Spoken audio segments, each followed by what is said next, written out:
like to introduce Angela Landera, who is our club's international liaison. And you know, one of the things Angela did when she came is to say, I'm really interested in international endeavors, and that's one of the reasons why I was attracted to this club, I think you said, because we do a lot of international things. And she's going to demonstrate for us that how literally interested she is in international endeavors, because she participated in the Moses story. So I was really excited to be able to have Angela introduce our guests. So would you? Thank you. Thank you, Deb. So about 9 years ago, our iconic Sandy Schley enriched my Rotary experience by connecting me with Tim Murphy and our district's work in Kenya. Through this journey, I met a very special chap called Moses Mwaura, sitting there. And today, all the way from Kenya, he's here with his aunt, Subira Waithaka. So please welcome past District Governor Sandy Schley, past District Governor and District Program Foundation Chair Tim Murphy, and our friends from Kenya as they present the story of Moses.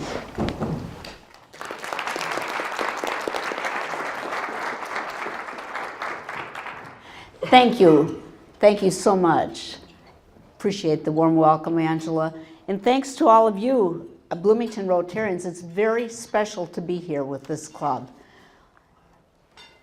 The story that we're about to share today isn't about Tim, and it isn't about Sandy.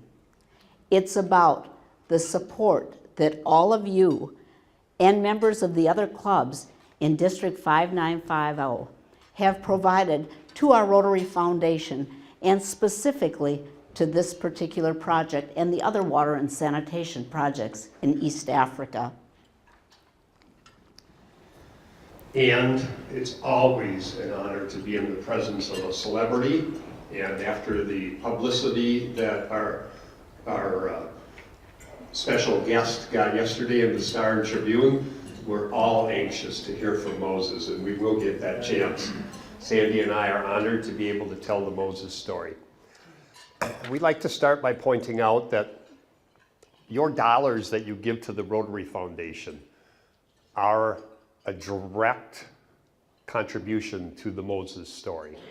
Now, the dollars themselves didn't do it, but the money that you give to the Rotary Foundation, whether you are part of this project or not specifically, and all of the projects our district do, is because of your dollars you give. As you all know, half of them dollars come back 3 years later to our district, and then they're multiplied again by the Rotary Foundation.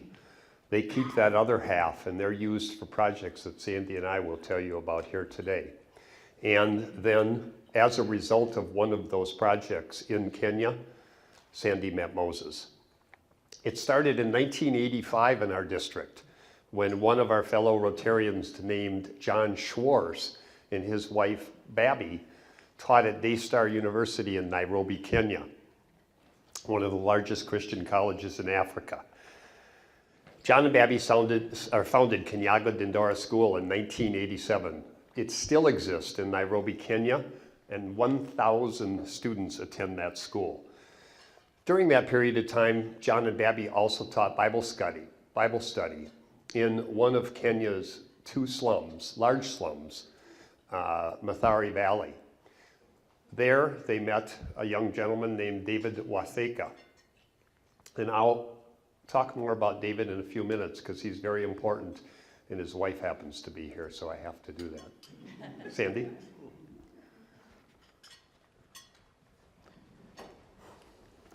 Okay, going to Kenya was not our original destination. We were very involved, we have been, this entire district, District 5950, since the middle 80s. Tim mentioned that John Schwarz and his wife formed the Kinyaga Dindora School, and that's very, very close to the Mathare slum where Moses grew up and where the story today takes place.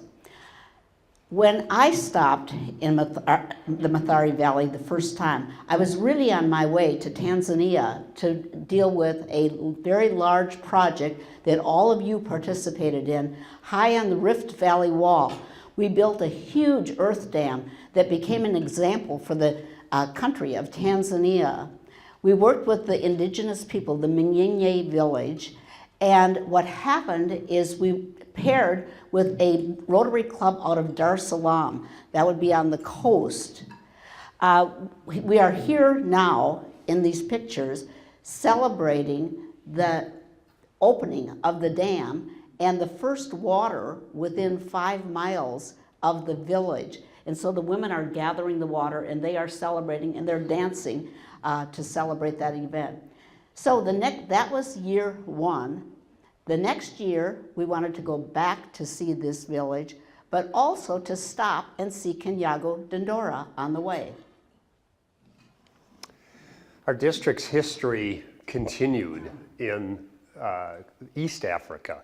In fact, to the point where your generosity has provided almost $4 million worth of humanitarian aid to the cities and countries in East Africa. Beyond the Mwaura village was Peace House School in Arusha, Tanzania. Chris happens to have been on the trip, was not a Rotarian, and did the talk on what is Rotary to 300 students in Arusha, Tanzania. We've supported 2 schools in Kenya. We did $1 million project in northern Uganda that your club was directly involved in. And we've supplied water to 16 villages of central Malawi through Water Missions International. Upper left-hand corner is downtown Nairobi, Kenya. Fully developed city. I always like to premise this with the fact that Africa is a beautiful country, Kenya specifically. There is a lot to see. And as you can see, it is a fully developed city on the upper left. However, it happens to contain 2 of the world's largest slums, Kibera and the Mathare Valley. Our story of Moses starts in the Mathare Valley. Both Moses and David are from there. So traveling through Nairobi, the natural was to kind of connect the dots that we already knew about in East Africa. And so indeed what happened is John Schwarz put me in touch with David Waithaka. And that David, of course, is Moses' uncle, which I didn't know at all at the time. David showed us around Mathare Valley. He showed us how the people cooked, where they gathered water, how they kind of just stood around and watched the day go by, and how they even foraged through the dump to find things of value that they might be able to sell to earn a living. David is standing here in the upper left-hand corner, and he's pointing out his childhood home and where he grew up. He no longer lived there at the time. He had with him 3 other guides. They were taking very, very good care of us. And we traveled around and looked at the operations to see if there would be a place that we could set up a water and sanitation project, an ablution block, if you will. While we were there, David introduced us to the Inspiration Center. It's a youth center. It's a place where the children like to gather after school, and they were very excited to do so. This obviously wasn't what it looks like when the kids are just running for the Inspiration Center after school, but this represents the kind of organized activities that they have. And here we have the children in soccer shirts. They have Bloomington shirts, they have Edina shirts, and that's because David Waithaka coached soccer in both Bloomington and Edina when he was a student here in 2008. So as we're watching all of this activity going on and typical teenage energy, I'm noticing this small boy off to the right. He's watching the others, but he's all alone. I walked over a little closer, and he had a distinct look because of his eyes. He suffered from severe strabismus, and when he looked at me with one eye, the other one would go white, and vice versa. I walked over and kind of cuddled up next to him and said, "I'd like to take your picture." And this is the picture. And I said to him, "What are you doing here? Where's your mama?" And he was alone. He was all alone, playing by himself. Came time for us to leave. We went to the van and we started driving away. I looked out the back window at Moses. I didn't know his name yet then. And he looked at me, I looked at him. I felt like I'd lost my new best friend. Came back here to District 5950, and this face and this young boy became the face of our water projects because we were raising money for an ablution block in Mathare Valley.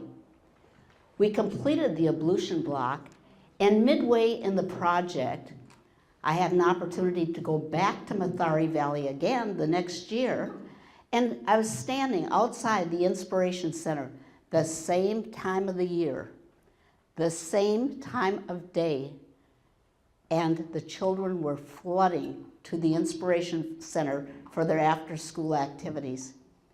And this picture of this little boy, just 3.5 years old at that time, indelible in my mind, kept going through my head saying, where is he?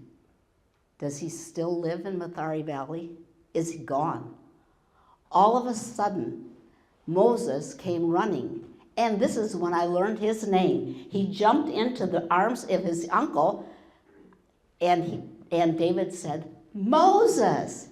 And so it became the story of Moses. We didn't yet know about Mwaura either.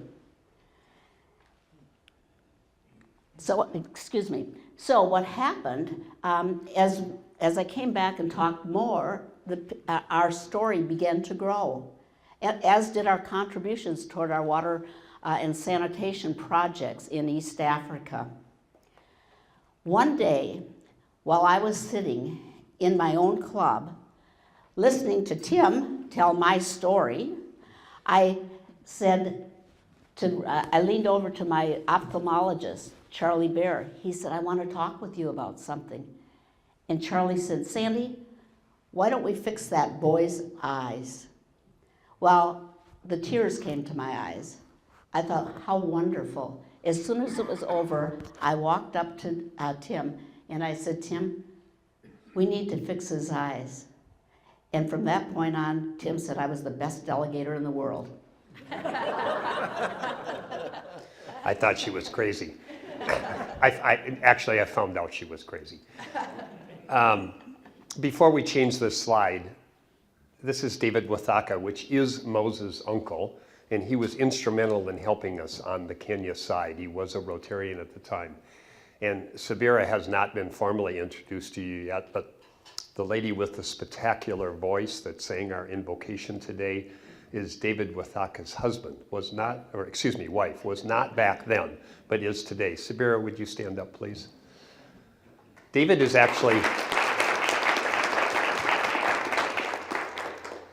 is supposed to be with us, and he has been here until yesterday when he had to fly to Geneva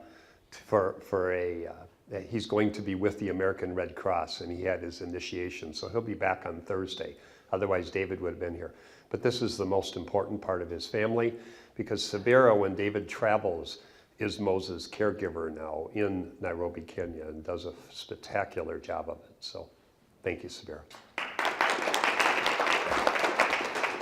So after our program, I walked back to the table, and Sandy looked at me in tears and said, we have to get Moses back here. Charlie has somebody that can fix his eyes. And Sandy had no idea of what it would take to bring at the time, 4-year-old Kenyan boy back to America to have surgery. But because of Rotarians, many in our district, all in kind, we were able to get Moses back here. I had reason to be over in Kenya for one of our projects, the completion actually of our ablution blocks or public restrooms in Nairobi, and the beginning of our work in Uganda.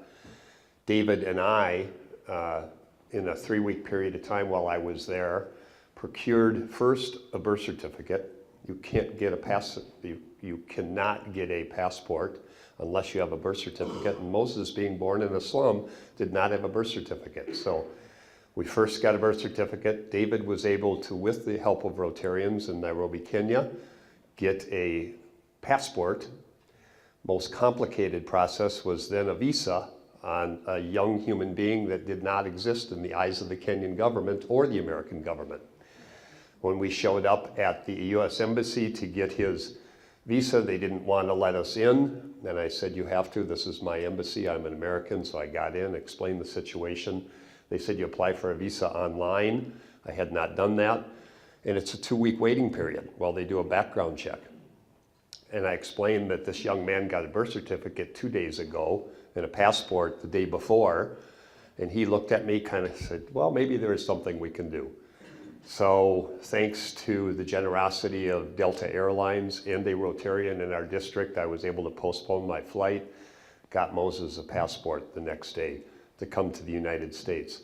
That brought the beginning of a huge process while here, and the involvement of about 15 Rotarians to accomplish Moses' surgery. We got attorneys at both ends to have me appointed a legal guardian to get him over here and get him back to Kenya, and contributions came from just about everybody involved through the process. You know, something I forgot to tell you that is absolutely key to this story, and that is that we wanted Moses to get his eyes fixed, but we didn't even know who he was beyond Moses. And so as Tim began working here, I called David and said to David, I said, do you by any chance know who that Moses is or how to get in touch with him? He said, yes.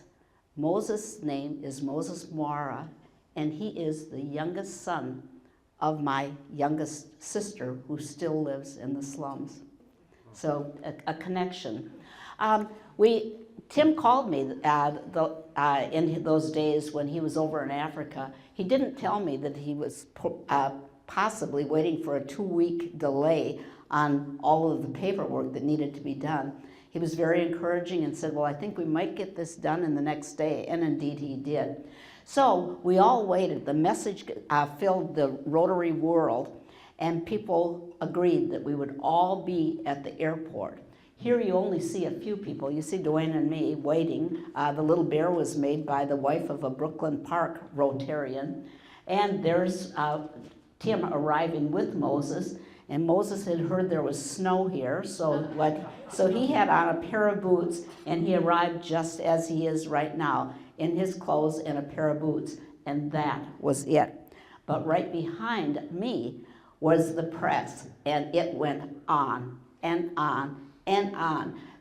Moses was interviewed many times on television, on the radio.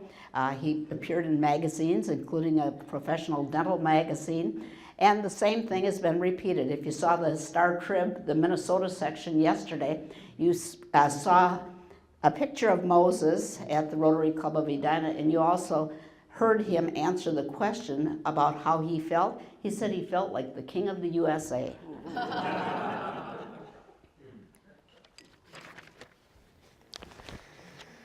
So thanks to Rotarians, both in Kenya and on our side, Moses was hosted by a litany of individuals during his time here. That includes my wife and I. These pictures just are descriptive of that. In the upper left is Moses, obviously just before surgery. We inserted that because it kind of gives you a good idea of his eye situation prior to surgery.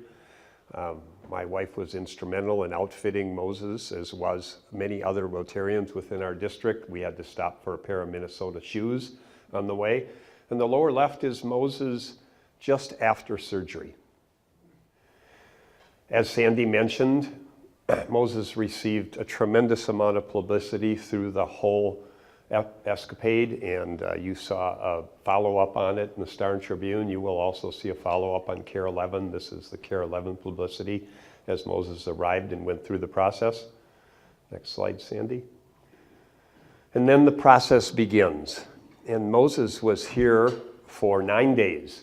And during that 9-day period of time, he had what's called double lay terms, I don't know the technical term for it, but double eye muscle surgery, which is a pretty extensive process to straighten one's eyes. And Moses was very severely cross-eyed. Dr. Charles Bearer was able to procure a pediatric ophthalmologist, Dr. Jafar Hassan, who's in the upper right-hand corner. Next slide, Sandy.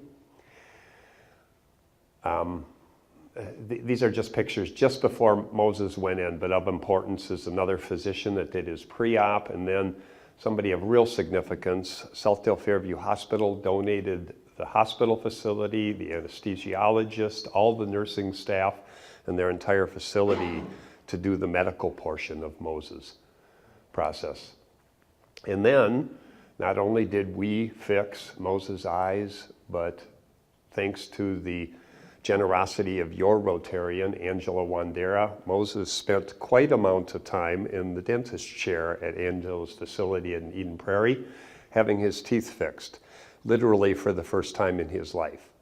And of course, Angela got him scheduled to finish. He's already seen Angela once, and he gets to go back, don't you, Moses, to see Angela again?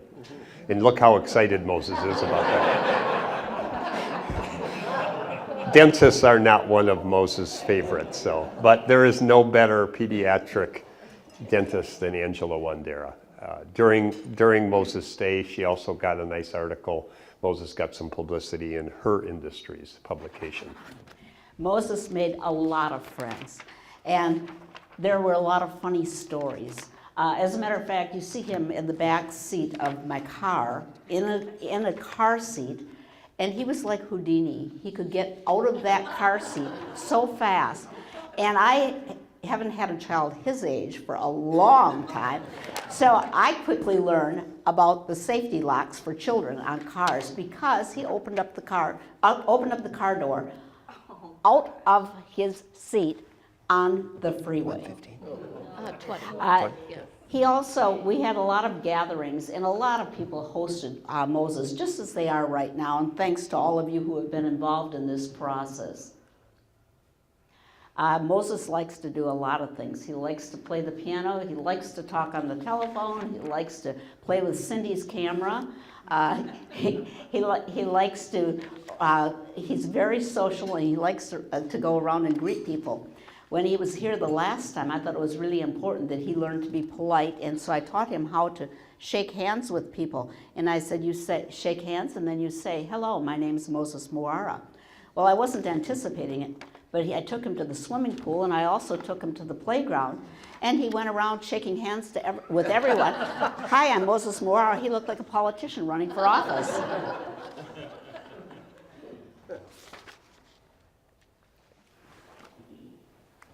So after being with us for those very busy 9 days and taking in our country, it was time to go home. And as you can see, Dr. Wandera, Angela, was with us at the airport. Moses was spectacular at free rides. You can see if he wasn't walking, he was literally on top of the suitcases. And that was at both ends. He loved to ride on it, and he still does that.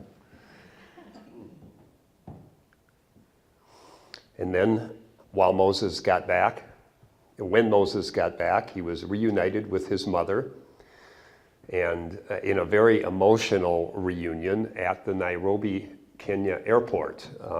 We had a group study exchange team, some of you may remember that was scheduled during that period of time. So Moses went back with 6 of us, I as that GSE team leader, and 5 young professionals that Rotary sponsored to view similar businesses to theirs over in Kenya.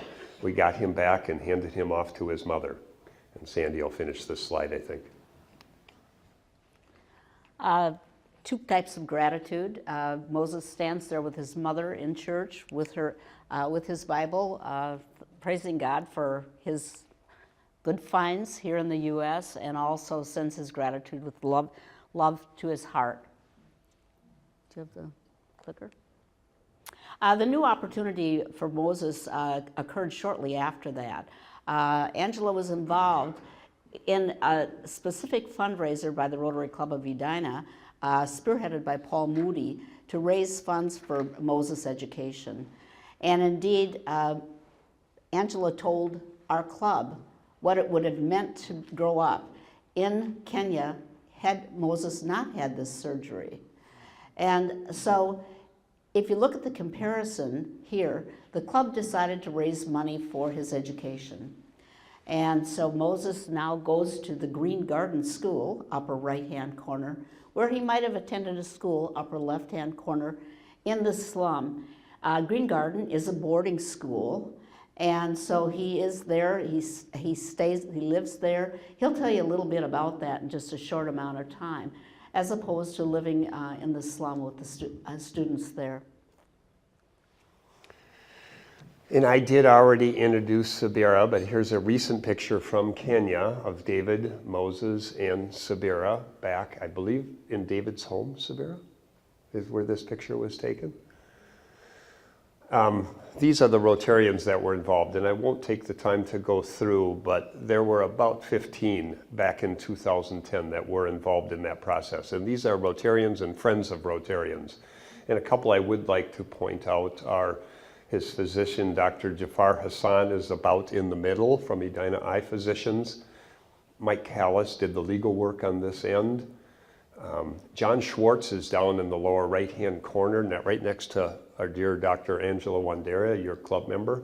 And John was the one that actually we can credit for starting it all, as well as Dr. Charles Bear, way at the top next to Brad Beard.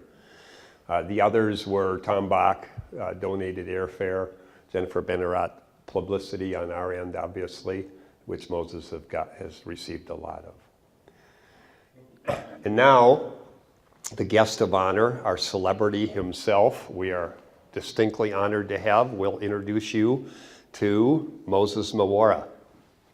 Come on up, Moses.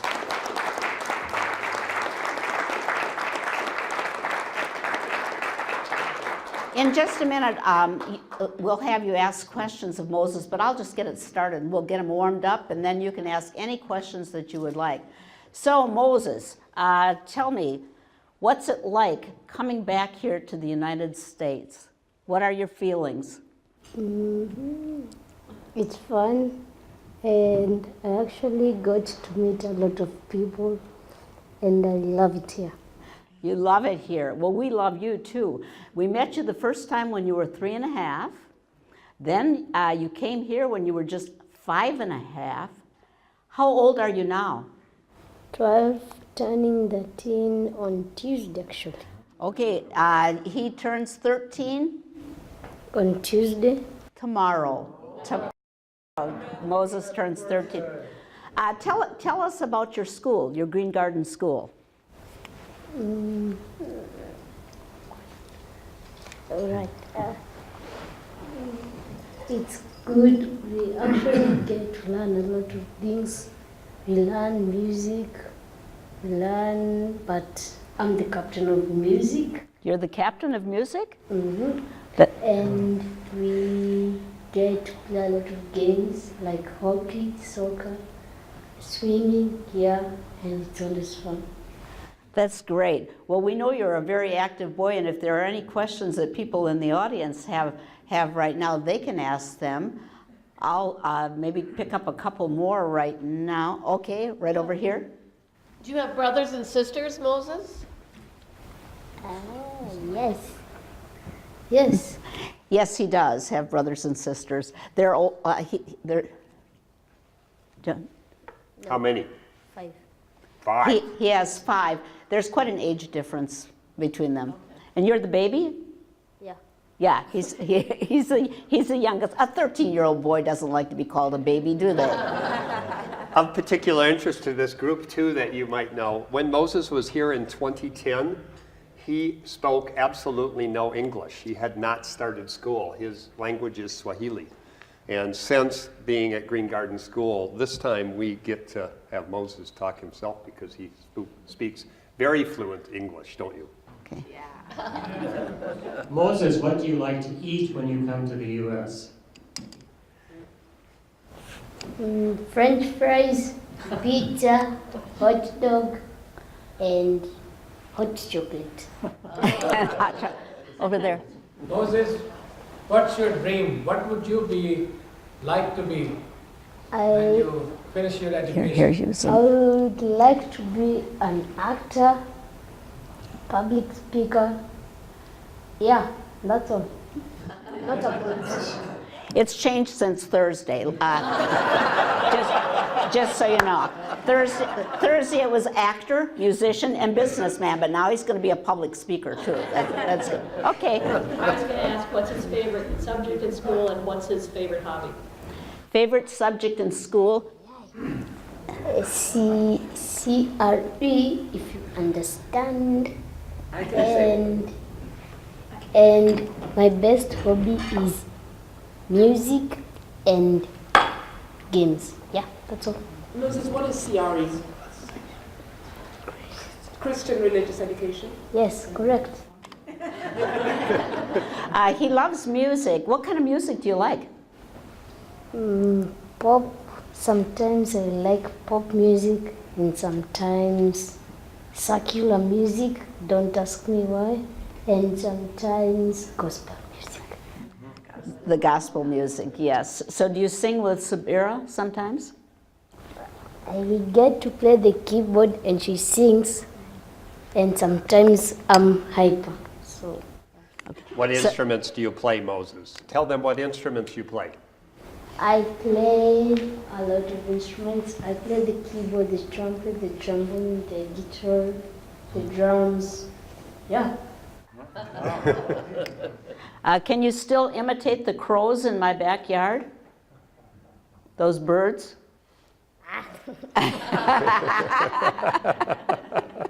I'm just kidding you. Any other questions? Dan? I remember playing foosball with you at Sandy's house back when you were 5 years old, and you were very good then. Do you still play the foosball game? Yeah, I'm still good. He's very humble like his uncle. Interesting picture, lower right, was at Chris McGinty's home for his two daughters' birthday party, or one of his two daughters' birthday party back in 2010. Now they will be coming to Moses' birthday party in 2017. Okay. We reached the end. Yes. We have one more question. make If one- no, he- anybody has it? No? He wants to make a statement. Go ahead. I would like to thank everybody who has helped me to change into my new life, and I really love you guys. Thank you.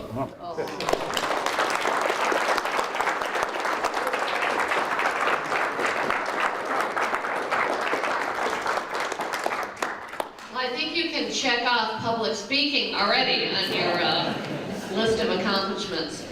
We had a volunteer here who said that we could lead all of us in singing Happy Birthday to Moses. So, Come on, Moses, stand up. Happy birthday to you. Happy birthday to you. Happy birthday, dear Moses. Happy birthday to you. And many more.